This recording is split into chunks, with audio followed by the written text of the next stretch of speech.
20th, 2024. I'd like to ask the clerk to please call the roll. Councilor Brooks. Present. Councilor Craig Cormier. Councilor Darrell Lowers. Present. Councilor Harder. Present. Councilor Heath. Present. Councilor Mack. Present. Councilor Thibault Munoz. Present. Councilor Sassone. Present. Councilor Tyros. Present. And President Hernandez. Present. For the public watching this evening, we are meeting informally tonight regarding agenda item number 11180, an order appropriating $625,000 from stabilization to DPW salt shed. This was in the City Council and referred to the Committee of the Whole on February 5th, 2024. The City Council voted at their February 5th meeting to meet as a Committee of the Whole on this item, which is our purpose for meeting this evening. City councilors and the public have had the opportunity to review the item, ask questions, and gather information since the packet was posted on Thursday, February 4th, 2024. A regular meeting will follow this meeting at 7:30 p.m. this evening, which will give the council the opportunity to vote on the item if we choose to do so. Mayor Nicholson, DPW Director Dane Arnold, and City Auditor John Richard are here this evening and will offer information and answer questions. And so we will begin with the presentation. The floor is yours. Thank you very much, Madam President and councilors, for allowing us to just give a brief overview of what this project is that we're looking for, how we're planning to fund it, and the need for the project. Normally I'd be at the podium, but I don't have my remote control for the PowerPoint, so that's why I'm here, so the microphones can pick us up for the folks who are watching at home. But briefly, you've all received the memo from Director Arnold discussing the need for the new salt shed, the pricing, the visual. The current facility that we have right now is approximately 50 years old. It's quite small for the 105 miles of roads that we take care of in the city. It only fits so much salt that we purchase in that facility, so we do have to order salt. Last year in particular, that was quite the issue with us. We are part of a salt consortium for purchasing out of the town of Oxford. So we go in with this bulk order to try to reduce our price of salt, but we had issues last year getting the salt to us. And at one point in time, we were reaching out to several towns to see if we could borrow salt until our order arrived and we replenished that town's salt. And so this is something that we could have avoided had we had an adequate sized storage facility that we had here too. Additionally, if you look at the building just in general, the building is currently being propped up on the sides because the walls are bowing out. And while it may look like the Notre Dame Cathedral, it's nothing like what we are trying to do with supporting the walls on the outside. And the roof also has several holes that you can imagine. When you're dealing with salt and rainwater, we're running into several issues where the salt actually has to be broken up in order to fit into the salt trucks that have to go out and treat the cities. And it becomes a safety issue again, because if we can't treat the roads the right way that we're supposed to be doing it when we have these winter storm events, it really is a concern for the people who are driving on roads. It's why we have to have extended parking bans. It's why several times we've had to call, several day parking bans and then shorten them before the originally announced periods, because we just don't know what treating the roads is going to be like because of the supply of salt that we have, the employees that we have salting the roads, the situations with staffing that we're seeing right now, making it so it may take longer for us to get to everywhere. And this is one of those problems there too. So while we're currently in negotiations with the DPW union to try to get the salaries more competitive and get more people in the door, the other side that we have to tackle at the same time is, are we having the right supply of things and making sure that we have the tools and resources we need to be successful when we're treating those roads. And while our employees have done a stellar job keeping up with everything that we've dealt with and pleasantly surprised us every single time that we've called a parking ban and had a storm, we need to make sure that we're giving them the same resources so that they can be successful up front rather than planning for the worst and hoping for the best, and that worst just keeps getting worse as we move along. So our goal that we have is to utilize a parcel that the city already owns across the street from the DPW's headquarters building behind Salvador Auto's car lot, and build a new structure such as this. Will give us about 3 times more capacity to cover 12 to 15 storms. Right now we're looking at rounds around the city with the size of the salt shed. Now we're looking at storms over the course of the winter rather than up front. So not only does it save us cost because we're not going to have to purchase as much often or make as many orders throughout the season, but it also just gives us the peace of mind that we have what we need when we have it, and it's there for us up front. It's not a wooden facility, which is one of the main issues that we have with the facility right now, is that the salt is just, it's salt, it's corrosive. It's meant to fight, the snow and everything like that, but it also corrodes the stuff that's holding it together, and that's why we have several of the issues that we have in the 50-year-old salt shed. And we're also just need to do a better job at maintenance of our existing structures, and this is a lot easier to maintain than the wooden structure that we have right now. You'll see from the design that's included in your packets, this is a engineering concept of the land that we already own behind Salvador's. The reason why we included this in your packet is you'll see that it's actually several yards away from the buffer that would be there if we were to get any concerns with wetlands, if we were to get concerns with any other environmental factors in the area. We're not going anywhere near those. In fact, it includes a detention basin behind where the salt shed would be to make sure that any runoff is caught in a safe manner, so we're not even getting near any environmental concerns. Making it so that we don't have to go to the Conservation Commission for a special permit or any approvals or anything like that, because there's actually no environmental concerns with the structure because of the way it's designed, because of the way it's built, and because it's designed for this specific purpose in mind. We anticipate the overall budget of the salt shed to be around $275,000. It is a lot of fun, but in a facility that's now lasted us 50 years, as a wooden facility, we're hoping to get several years of life out of this. Tree removal, because it isn't a parcel across the street, so it has some clearing that needs to be done, and then just building the actual structure itself so that it meets the needs. And the Director Arnold can talk a little bit more about the specifics of this. I know just enough to be able to talk about it and see if we can have a financial plan for it. We did look at different ways of funding this over the course of time before using an appropriation request as a stabilization account. But I want to show you that we at least explored other options there. So this is if we were to take a loan out for 5 years to cover the same cost. If we were to take a loan out with current interest rates right now, we'd be paying the $625,000 plus an additional $56,000 in change in just interest, because interest rates are so high right now. Additionally, we looked at a 10-year loan to see if that would help smooth things out over time. But that is a little smaller to see, but we'd be paying an additional $118,125 in interest over the course of 10 years, making the cost of the salt shed, if we were to take out a 10-year loan, at $743,125. So it actually adds significant costs over the course of time. That said, taking something out of the stabilization account isn't something that we normally do. It's something that really is supposed to be used in the case of emergencies. You're looking at things like you're seeing in Leominster with the flooding that's out there. That's our rainy day fund, for lack of a better term. However, like was done when we did the Watkins Field vote back in 2017, there's some things that are just, it gets to the point where we just need to rip the Band-Aid off and just bite the bullet and get the job done to get us so that we can maintain and get to a point that we can actually take care of our facilities and meet the needs that we're seeing out there. So we looked at a couple different things. The city currently has adopted financial policies, and these have been included in your packet several times before. In the financial policies, it says that we're working towards the Department of Revenue goals of having a stabilization account that's equivalent to 3 to 5% of our annual operating budget, not including the enterprise funds that we have moving forward. It also says that annually, once free cash is certified, one of the first orders that the mayor will put forward is a order appropriating 5% of certified free cash into the stabilization account so that we can work to build up moving forward. These numbers on the next slide, seeing how small this print is here, may be a little small, and I have to reiterate them moving forward if you have trouble seeing them.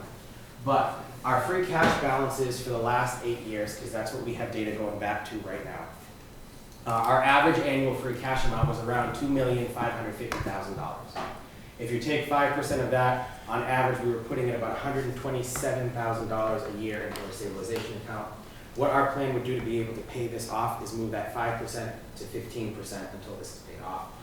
If we did 15% of free cash on that 8-year average that we're looking at, we're looking about $382,000 on annual, so it would probably take us about 2 years to pay this off if we're looking at a free cash appropriation to go back into the stabilization account.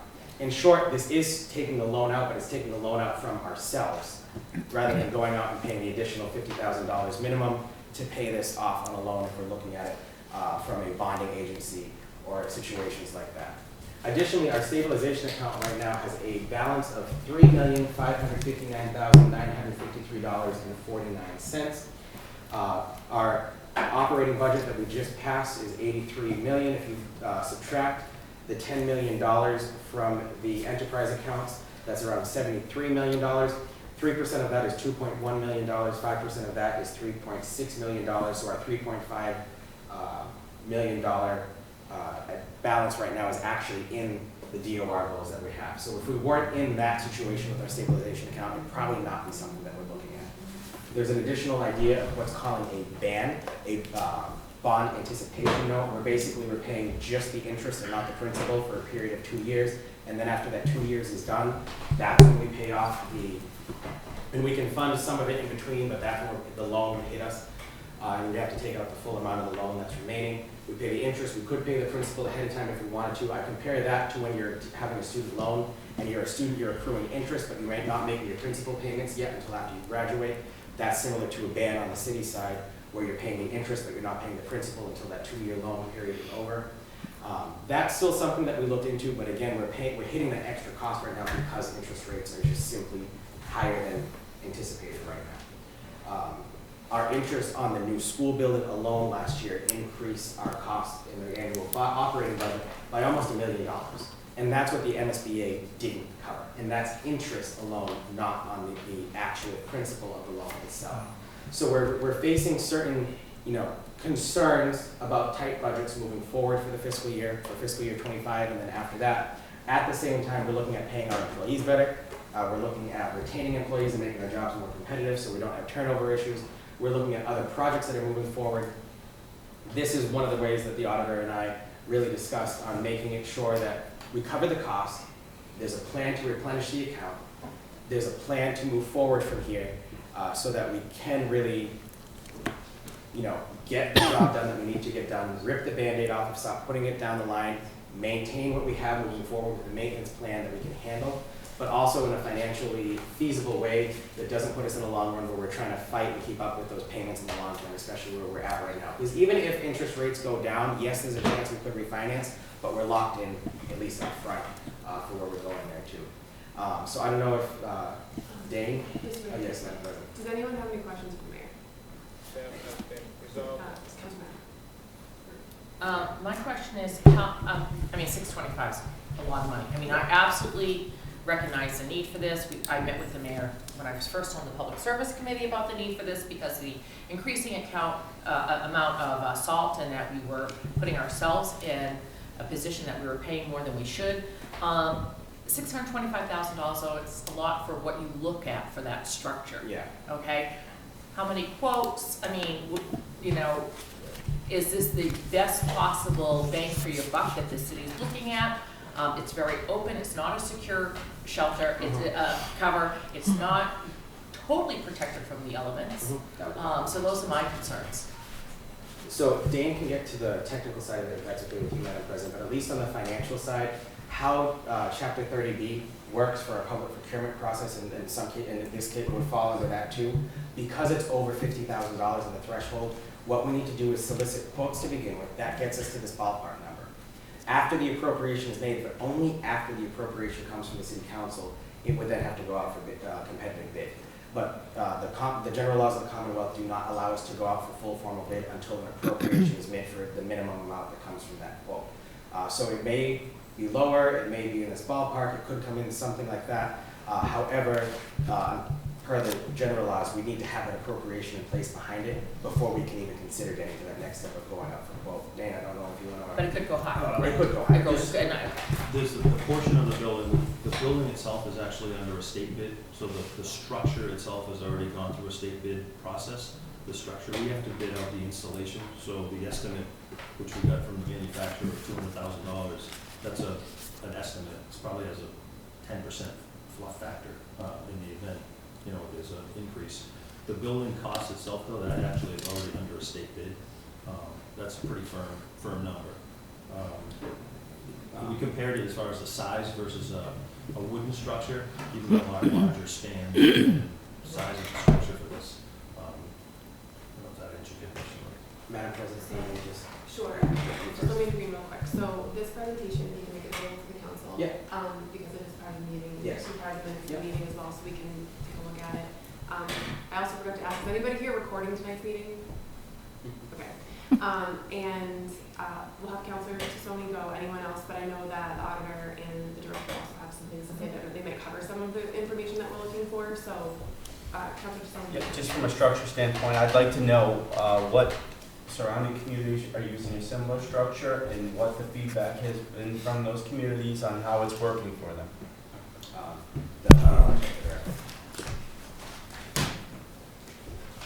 You can get a couple of flyers, Avon, Public Works, Hartford, a couple, Public Works, and then a couple. This seems to be the tendency that municipalities are going for. Director Arnold, if you can just go to the podium, just go to the microphone first, please. Thank you. This seems to be the tendency that municipalities are going for, because you get more bang for your buck. There's a 50-year warranty on the steel structure itself, the fabric, which is like a woven, I'll call it a woven fabric. There's a 15-year fabric warranty on this fabric. So again, it's what municipalities seem to be going towards.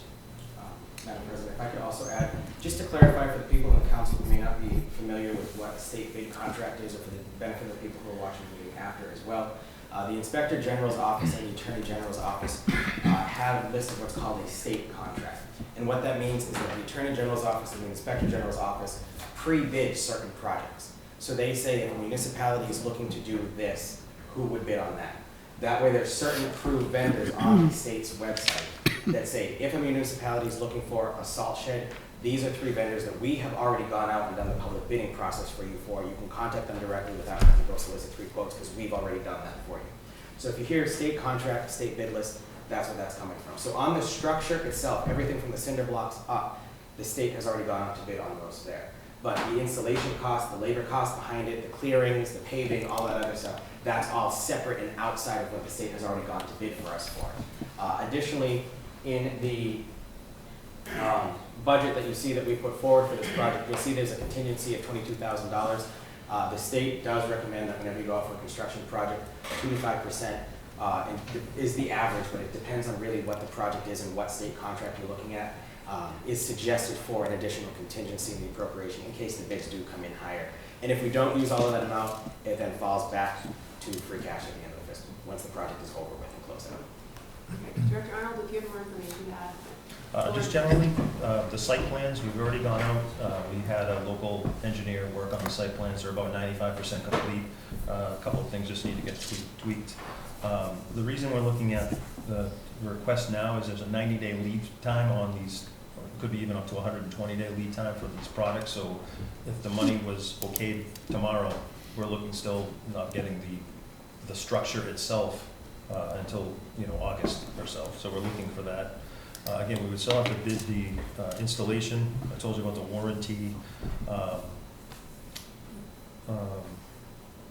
And the structure itself is 65 by 140. It's about 3 times larger, more capacity than what we have down there. Auditor Richard, did you have anything else to add from the financial side of it? The mayor actually explained everything very well, our decision of going, using stabilization funds versus the banning it. Also, our free cash right now, we have an earmarked amount for snow and ice. And if we don't use all that, we may bring that up and maybe even fund some of that this year, replenish the stabilization fund this year. But that's not a given, but we're hoping. Depends how many more storms we have this year. I'll let the council, sorry, I should No, thank you. Are there any questions, comments from the council at this time for anybody? I just want to follow up to my question about it being across the street behind Salvador's, not on near the city barn, and about securing the facility. Securing the facility, it's going to be across the street behind Salvador's. It's not going to be near the city barn. So how are you going to secure this from? There'll be 3 concrete walls for the base of it, and then we'll put a door gate on or more or less like a chain link fence gate on the access to get into the barn itself. There will be lighting. We'll have to put lighting around it. So. And the fence and everything is part of this estimate, right? The plan was not to put a fence around the lot, but to put a gate, like a slide gate on the salt shed itself so that they couldn't access it. So the gate would go across the entrance to the... Correct, along the face of that. And the structure that we're proposing is, instead of, if you look at that drawing, there's 2 concrete blocks. We're proposing 4 to give us additional height to prevent damage from the loaders and whatnot hitting it. So the base of that structure on 3 sides will be an 8-foot concrete wall, and then the slide gate on the face of it. Counselor Jordan-Louds on the phone, do you have any questions? I do not. Thank you, Madam President. No. Thank you. Counselor Harder? Yes, Mr. Mayor. Every question I had here, you answered. Well, thank you. No, thank you. I do have one question. Do we have a capital project committee and reports? Yes, we do, Madam President, if I may. So annually, by ordinance, we have a capital improvement plan that does get submitted to the city council for approval annually. The salt shed has been on the capital improvement plan that gets submitted probably for the last 2 to 4 years is what I'm gonna guess, because we saw it coming.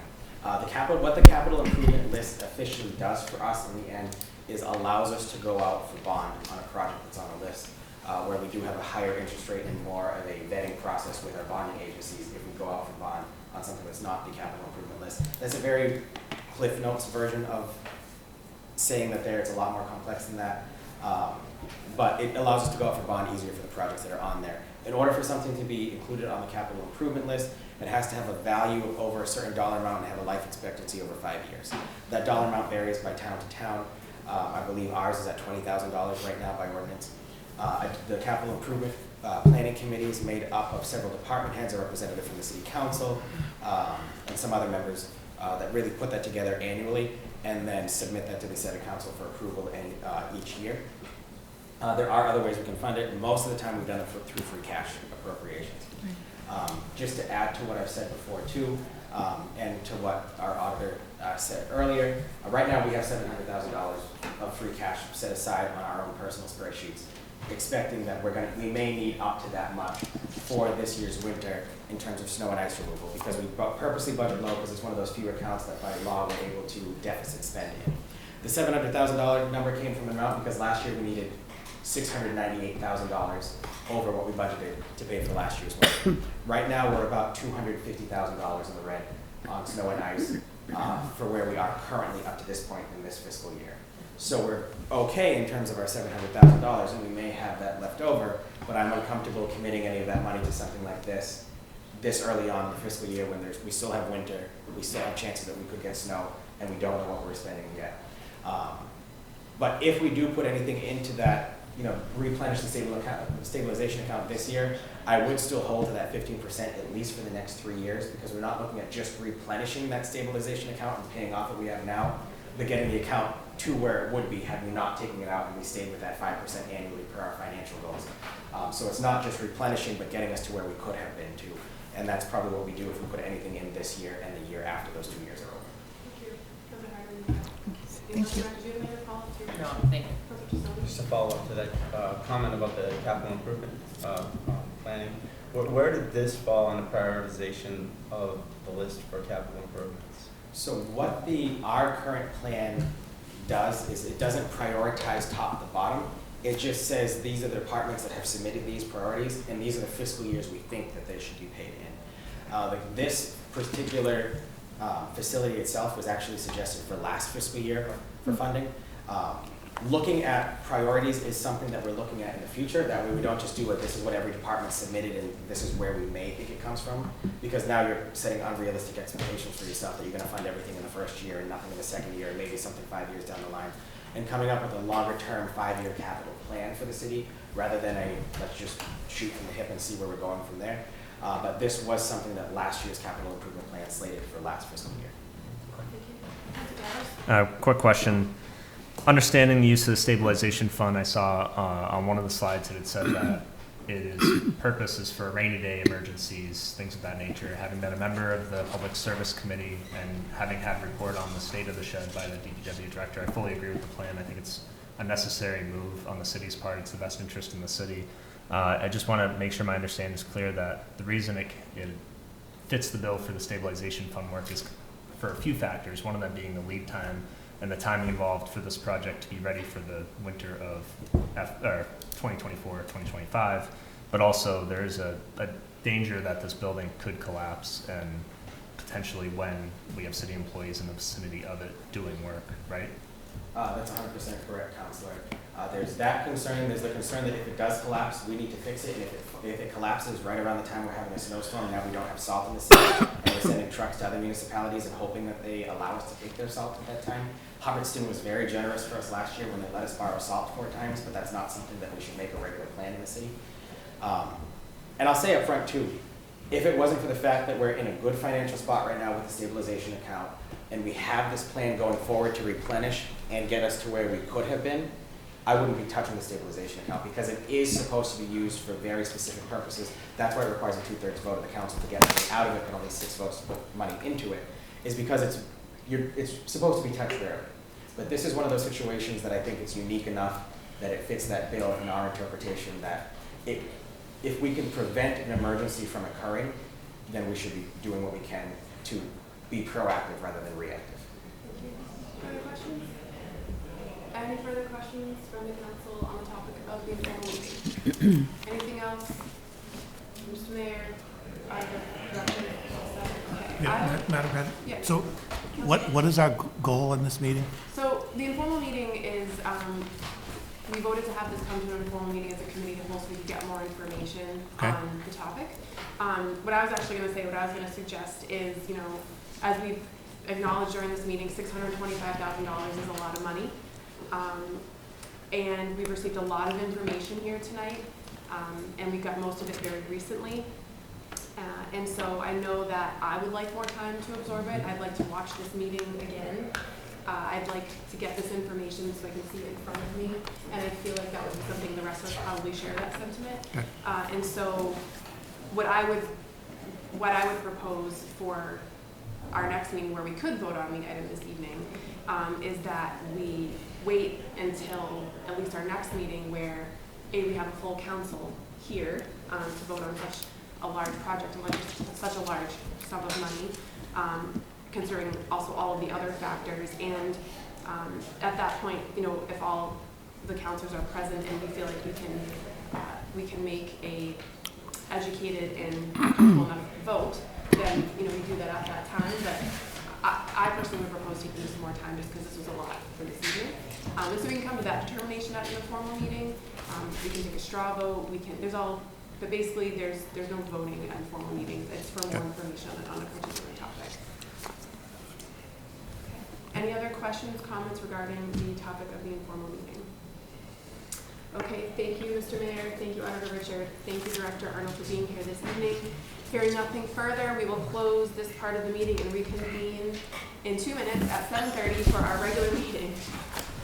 Thank you, everyone.